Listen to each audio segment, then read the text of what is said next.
प्रेम से बोलिए शंकर भगवान की जय, गौरा माता की जय, कार्तिकेय गणेश की जय, हरिंदर भैया की जय, लीलम दीदी की जय।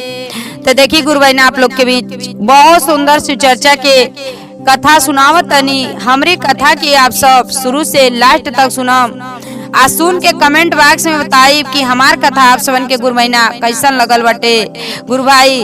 और कमेंट बॉक्स में आप सब हर हर महादेव लिखब। देखी एक विधवा औरत के घर बकरी पोसले पालले वाली, तो देखी बकरी कैसे एगो इंसान के बच्चा के जन्म देले बाटे।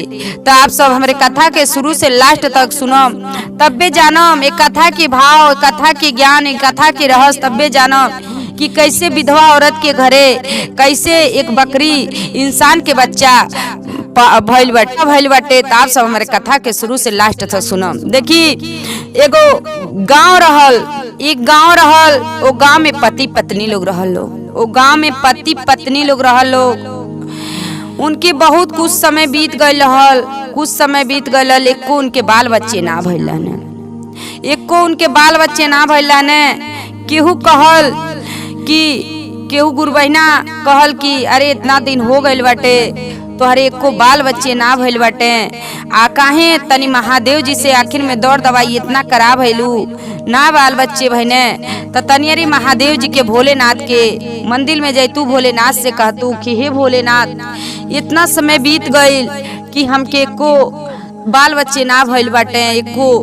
देखी अब केहू के कहले पे अब कुछ समय बीत गईल रहल उनकर, अब केहू के कहले पे गईली महादेव जी के मंदिर में। देखी महादेव जी के जब मंदिर में गईली, जब पूजा कैली, उनसे अर्चना मंगली, सब कुछ कहली, तब भगवान भोलेनाथ उनके एगो बेटी देहने, भगवान भोलेनाथ उनके एगो बेटी मिलल। जब देखी एगो बेटी मिल गई तो देखी उ जौन औरत पति आ पत्नी लोग जौन रहल लोग, देखी बहुत आलसी लोग रहल लोग।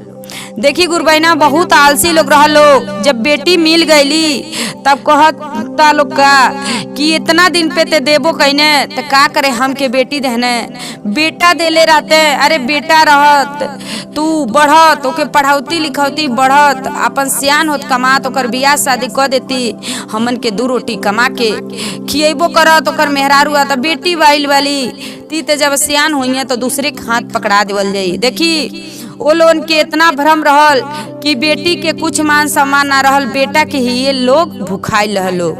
देखी लेकिन जौन उ लड़की जौन पैदा भइली तो सियान जब धीरे धीरे बड़ होखत गईली तो भोलेनाथ के बहुत पूजा करे लगली, महादेव जी के बहुत पूजा करे लगली। लेकिन जितने महादेव जी के अगर पूजा करे तो उनकर माई कहे कि तू के इहे कुल करे बाटे। देखी अपने बेटी के डांट फटका लगावे, कहली बेटी तू काहे मम्मी हम कभी भी जानी भगवान के भक्ति करे, तो तू काहे हमके रोक लगालू। कहली ना, जब इतना समय हमार बीत गई तेको ते भगवान दे एको तू देवे ना कइने, उनकर पूजा कइनी तो तू ही ते गोइलू। अरे बेटा मंगनी तो बेटी देहने, लेकिन देखी सब कर्म करतीन बस मिलेला। लेकिन महादेव जी एगो देहने कहने चल तनी आज अब की पारी बेटी दे तनी, अगले बार बेटा भी दे दे। लेकिन का कहल जाला उ पूजा कल छोड़ देहली। जब बेटी पैदा हो गई तो पूजा कल छोड़ देहली। देखी धीरे धीरे गुरु बहिना बेटी सियान होखे लगली। अब बेटी के देखी स्कूल में ना भेजत ताली, पढ़ावत लिखावत ना वाली। जब बेटी सियान हो गईली तो उनकर तो शादी विवाह कैसो करही पड़ी। देखी अब कहत तलिका कि ओइसन माई आपन माई रहली, कहली कि देखी शादी तक खोजे जान हो गईली, इनके अपने घरे रखल जरूरी ना बटे। मान ली कितनो दिन रखल जाई तो लोग का कही, लोग ये कही बेटी सियान घरे में रख ले। देखी अब उनकर बाप निकल गई ने, लड़की के बाप निकल गई ने शादी खोजे। देखी जब शादी खोजे गई ने तो शादी तो महादेव जी तो मिलल, शादी करे के तो उनकर लड़का मिलल। अब शादी देखी तय तड़ाबा हो गई। अब शादी के दिन बार पड़ गए, लड़की के शादी हो गई।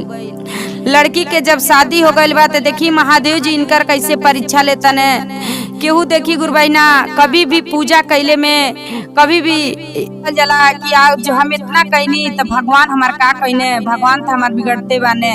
लेकिन कभी अपने अंदर ही ना सोच डालल जाला कि पूजा कर तनी इतना, लेकिन भगवान तो दिने दिन हमारा। लेकिन देखी भगवान के परीक्षा केहू ना जानेला, महादेव जी के परीक्षा केहू ना जानेला कि कैसे वो परीक्षा लेने। देखी लड़की तो नैहर में रहली तो माई बाप से तो लड़के अपन महादेव जी के तो कईबे कैली पूजा। देखी जब शादी ब्याह होगा ससुराल में गईली, जब शादी विवाह होगा ससुराल में गईली, ससुराल में भी वैसे लोग रहल जैसे यहाँ के माई बाप रहल लोग वैसे ससुराल में भी लोग रहल।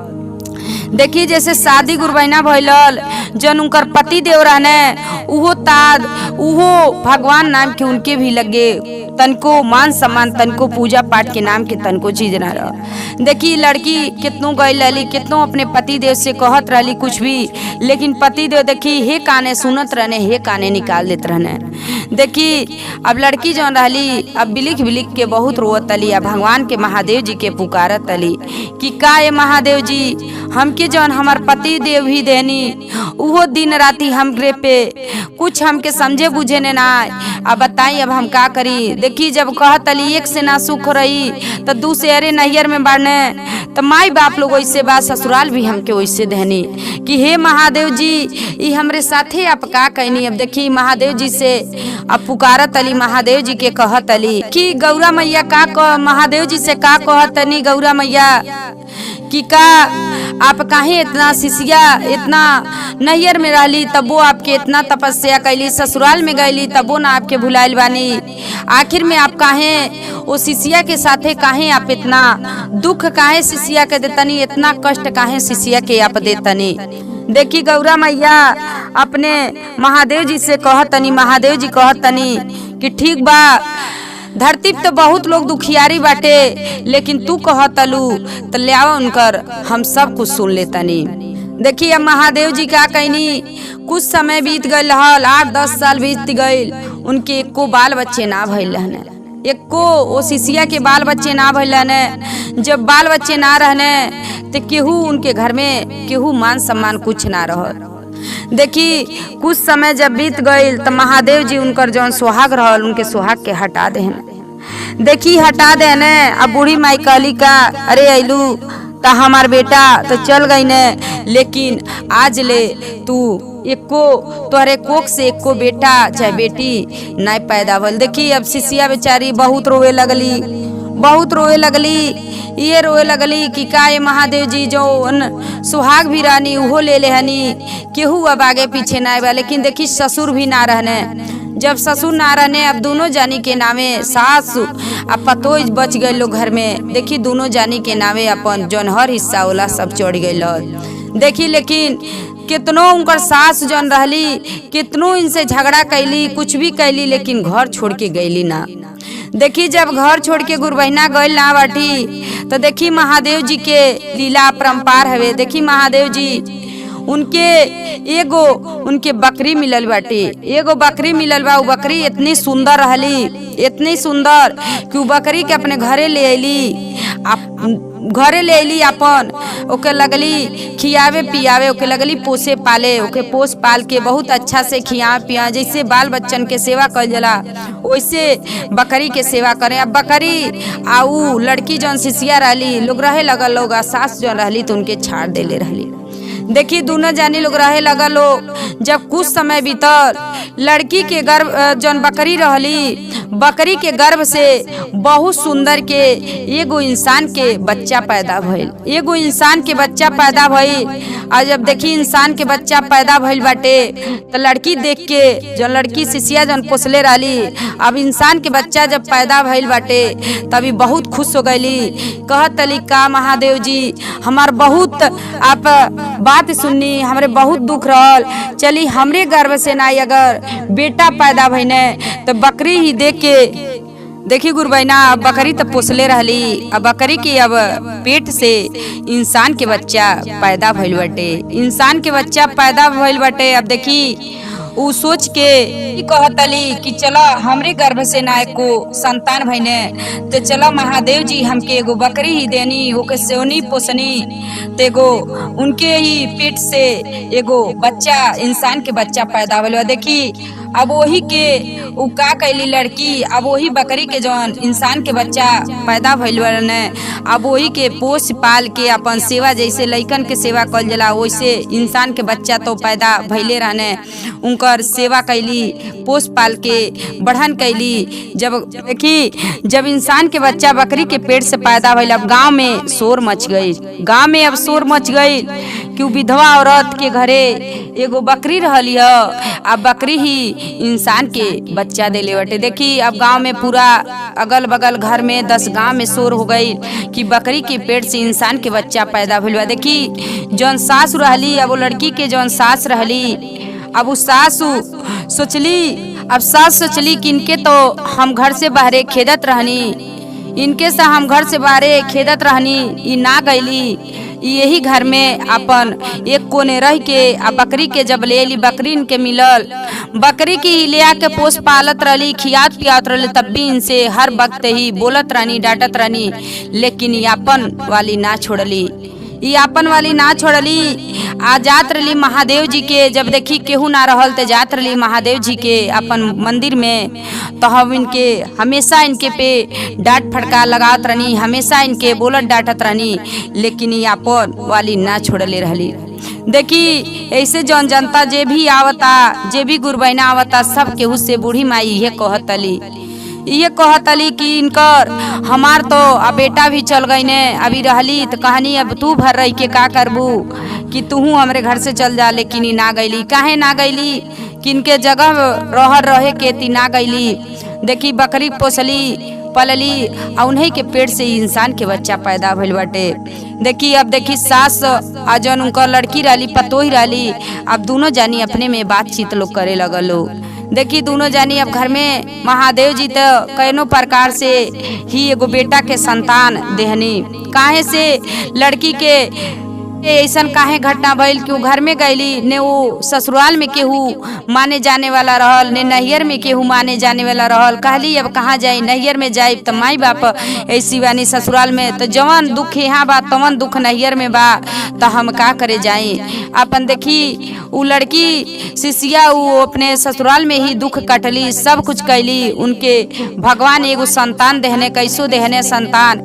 अब देखी अपन उनकर सास और पतोही रहली, दोनों जानी लोग अपन वो घर में बहुत अच्छा से लोग रहे लगलो। लड़का के अपन सेवा सत्कार लोग कैलो, बकरी के भी सेवा सत्कार लोग कैलो, जैसे कल जला इंसान के वैसे लोग कैलो। आ क के लड़का के पोस पाल के अपन लोग स्कूल पढ़ावा लोग, जब लड़का पढ़ा लिखा के लोग अच्छा लोग कैलो। लड़का सियान जब भइने, जब लड़का देखी गुरबैना सियान भइल बाटे, तब कह लोग जब सियान भइने तो कह लोग कि अब ते बेटा शादी, जनी बूढ़ी माई कहली अब ते नाती हमार हवे करे ने कैसो। देखी अभी यो महादेव जी के माने लगल बाटी कि जौन भी कैले बने सब महादेव जी कैले बाटे।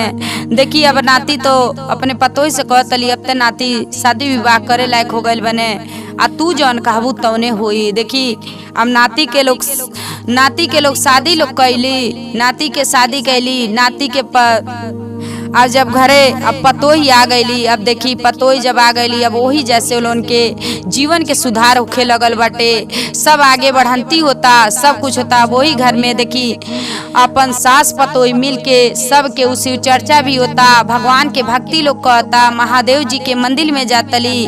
अब वही जैसे भगवान के तो देखी कर्म अगर भगवान के हाँ करतनी पूजा करतनी तो भगवान अगर आज बिगाड़तने, महादेव जी आज बिगाड़तनी तो कल ते जरूर हमार सुधार होइबे करी, कल ते हमार जरूर सुधार होइबे करी। देखी ई लड़की के केहू ना रहल, पति देव भी चल गई ने, माई बाप भी लोग ना जाने वाला रहल, लेकिन ई महादेव जी पे ही भरोसा करके कि हे महादेव जी आप जन्म हमके देले बानी, आपे हमरे जन्म के सुधार आपे करब। तो देखी कैसो महादेव जी कैसो उनकर जीवन के सुधारने एगो बकरी ही दे के, आ बकरी के पेट से इंसान के बच्चा दे के उनकर जीवन के सुधार कैले बने। तो आप सब गुरबैना हमरे कथा के शुरू से लास्ट तक सुनम, तबे कथा के सब कुछ जानम। हर हर महादेव।